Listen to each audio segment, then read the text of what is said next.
दिया था। तो मेरे प्यारे मित्रों ये किसने दिया था ये आपको पता होना चाहिए।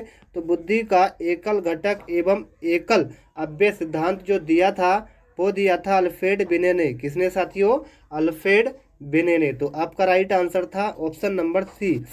प्यारे मित्रों आगे पूछा गया था वही मूर्खी प्रवृत्ति के व्यक्ति होते हैं, वही मूर्खी प्रवृत्ति के जो व्यक्ति होते हैं वो आपके होते हैं सामाजिक एवं मित्रतापूर्ण व्यवहार के। किसके साथियों? सामाजिक एवं मित्रतापूर्ण व्यवहार के। तो इस प्रश्न का जो सही आंसर था वो था ऑप्शन नंबर ए वाला। ठीक है, आइए साथियों आगे पूछा गया था, नोट करेंगे प्रश्न नंबर 3 को। सामाजिक पैमाने की विधि के अनुसार इनमें से सुपरस्टार अति मानव वह होता है जिसे किस चीज़ का ज्ञान हो या किस चीज़ में चयन हो। बहुत अच्छा प्रश्न है। प्रश्न नंबर जो आपका 3 है मेरे प्यारे मित्रों, इस प्रश्न का राइट आंसर हो जाएगा ज़्यादातर लोग द्वारा चयन किया जाता है। क्या साथियों? ज़्यादातर लोगों द्वारा चयन किया जाता है। तो आपका राइट आंसर था इस प्रश्न का ऑप्शन नंबर ए वाला। चलिए आइए साथियों आगे प्रश्न पे पूछा गया था व्यक्तित्व के मूल्यांकन हेतु प्रयुक्त शब्द सहचार्य परीक्षण विधि का प्रयोग जुंग द्वारा किस वर्ष में किया गया था। मेरे प्यारे मित्रों ये जो किया गया था ये किया गया था 1910 में। किसमें साथियों? 1910 में। तो आपका राइट आंसर क्या था? 1910, यानी कि ऑप्शन नंबर डी आपका सही आंसर था। चलिए साथियों आगे आ जाइए, बहुत अच्छा प्रश्न है, नोट करेंगे सभी छात्र कि लंबाई, भार, त्वचा का रंग, पैर, आँखों तथा बालों का रंग, विविधता तथा विचलन को क्या कहते हैं। बहुत अच्छा प्रश्न है साथियों, ये प्रश्न कई बार आपकी परीक्षा में पूछा जाता है। तो लंबाई, भार, त्वचा का रंग, पैर, आँखों एवं बालों का रंग, विविधता तथा प्रचलन को क्या कहते हैं। इसको कहते हैं, नोट कर लेना मेरे प्यारे मित्रों, भौतिक अंतर। क्या साथियों? भौतिक अंतर। तो आपका राइट आंसर क्या था? ऑप्शन नंबर बी वाला। प्यारे मित्रों आगे आइए, इनमें किस से, ध्यान से नोट कर लेना, इनमें किस से घटक के प्रभाव से शैक्षिक पिछड़ापन नहीं उत्पन्न होगा। फिर दोबारा सुनिएगा, इनमें किस से घटक के प्रभाव से शैक्षिक पिछड़ापन नहीं उत्पन्न होगा। तो मेरे प्यारे मित्रों प्रश्न नंबर जो 6 था, इस प्रश्न का जो सही आंसर था वो था आपका स्कूल विद्यालय की सोचनीय शैक्षिक माहौल। क्या साथियों? स्कूल विद्यालय की सोचनीय शैक्षिक माहौल। तो आपका राइट आंसर क्या था? ऑप्शन नंबर बी वाला।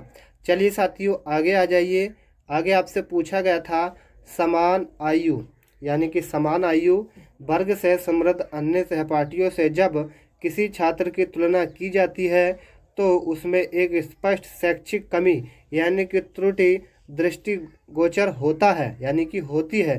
तो दृष्टिगोचर जो होता है ऐसे बच्चे को हम क्या कह सकते हैं।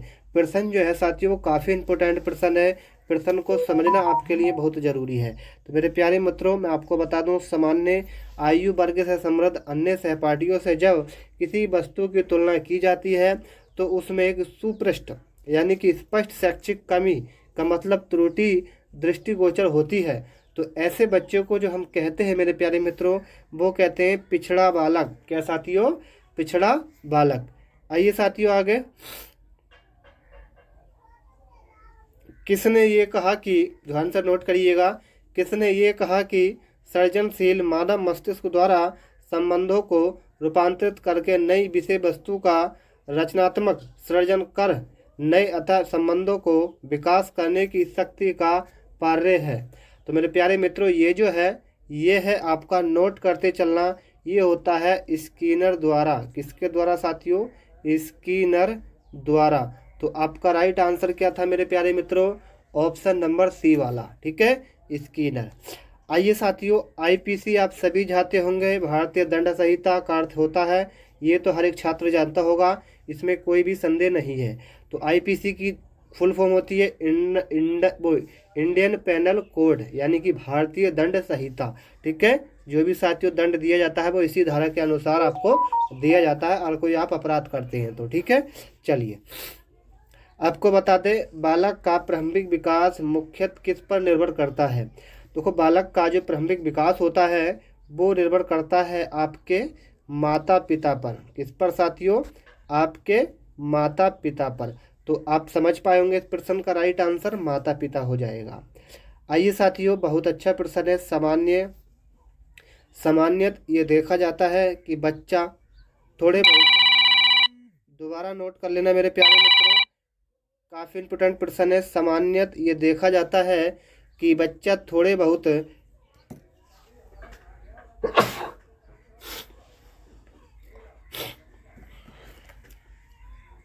चलिए, सामान्यत ये देखा जाता है कि बच्चा थोड़े बहुत मायनों में अपने माँ बाप से भिन्न होता है। इसे किसके अनुवांशीय नियम के लिए जारी विश्लेषित किया जा सकता है? तो मेरे प्यारे मित्रों, इस प्रश्न का जो आपका राइट आंसर हो जाएगा वो हो जाएगा विभेद। क्या साथियों? विभेद इस प्रश्न का आपका राइट आंसर हो जाएगा, यानी कि आपका राइट आंसर बी हो जाएगा। आगे आइए साथियों, ये कुछ महत्वपूर्ण प्रश्न थे, कैसे लगे कमेंट में बताइएगा। और आप हमारे चैनल पर बहुत सारे छात्र पहली बार आए होंगे, तो उनको मेरा ये रिक्वेस्ट है कि आप हमारे चैनल को सब्सक्राइब करें, ताकि आपको डेली वीडियो का नोटिफिकेशन सबसे पहले मिल पाए। ठीक है, क्योंकि आप सभी के लिए बम्पर भर्ती आ रही है यूपी टेट। जी हाँ साथियों, यूपी टेट आप सभी के लिए जल्द आने वाला है, तो उसकी भी तैयारी आपको कराएंगे। तो सभी छात्र हमारे चैनल को सब्सक्राइब कर लेना। ठीक है, सभी छात्रों को जय हिंद और जय भारत और वंदे मातरम। साथियों, वेलकम टू गुरुकुल एग्जाम। चलिए साथियों, सेकंड शिफ्ट में आज एक प्रश्न पूछे गए थे कि क्या बुद्धिमान माता पिता अभिभावक के बच्चे या संतानें हमेशा पढ़ाई में तेज होते हैं? इस प्रश्न का आंसर पूछा था आपसे। तो मैं आपको बता दूं, ये प्रश्न जो होता है साथियों बिल्कुल गलत है, यानी कि नहीं, ये बात एकदम सही नहीं है कि बुद्धिमान माता पिता के बच्चे जो होते हैं वो तेज होते हैं। तो आपका राइट आंसर था इस प्रश्न का बी वाला। ठीक है, एक प्रश्न आगे पूछा गया था कि निर्धनों परिवारों के बच्चे जो छोटे आकार के परिवार से समृद्ध हैं, उनके विकास के बेहतर वातावरण पाने के मौके होने हैं, क्योंकि उन्हें बड़े परिवारों के निर्धन बच्चों की अपेक्षा क्या क्या समानताएं उनके अंदर होती हैं। तो आपको बता दें साथियों, ये आपकी समानताएं जो होती हैं वो होती हैं उनके बेहतर परिस्थितियां प्राप्त होती हैं। उन्हें क्या होती हैं? बेहतर परिस्थितियां प्राप्त होती हैं। ठीक है, तो आपका राइट आंसर मेरे मित्रों था ऑप्शन नंबर डी वाला। चलिए, एक प्रश्न आगे पूछा गया था कि बच्चे के समाजीकरण करने की दो विधियों में से एक स्नेह पारक है या सजा एवं, ये आपसे पूछा गया था। मैं आपको प्रश्न दोबारा पढ़ के बताता हूँ कि बच्चों के समाजीकरण करने की दो विधियों में से एक स्नेह पारक है, ठीक है, स्नेह परक, दूसरी सजा एवं और पूछी गई थी आपसे। ठीक है, तो आपको बता दें इस प्रश्न का राइट आंसर नोट कर चलना, उद्देश्य परक सजा मिलती है। ठीक है, उद्देश्य परक क्या मिलती है साथियों? सजा मिलती है। तो आपका राइट आंसर क्या था? बी वाला। आगे आपसे पूछा गया था जीवन के शुरुआती अवधि के दौरान यदि किसी भाषा को सीख लिया जाता है तो हर बच्चा क्या कर पाता है? ये पूछा गया था।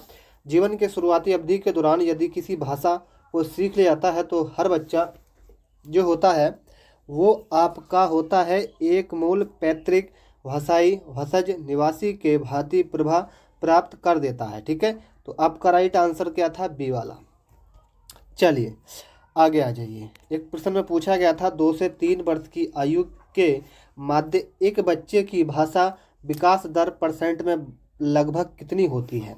तो ये प्रश्न भी काफ़ी इम्पोर्टेंट था। इसका सही आंसर था 2 से 10 तक। ठीक है, कितनी साथियों? 2 से 10।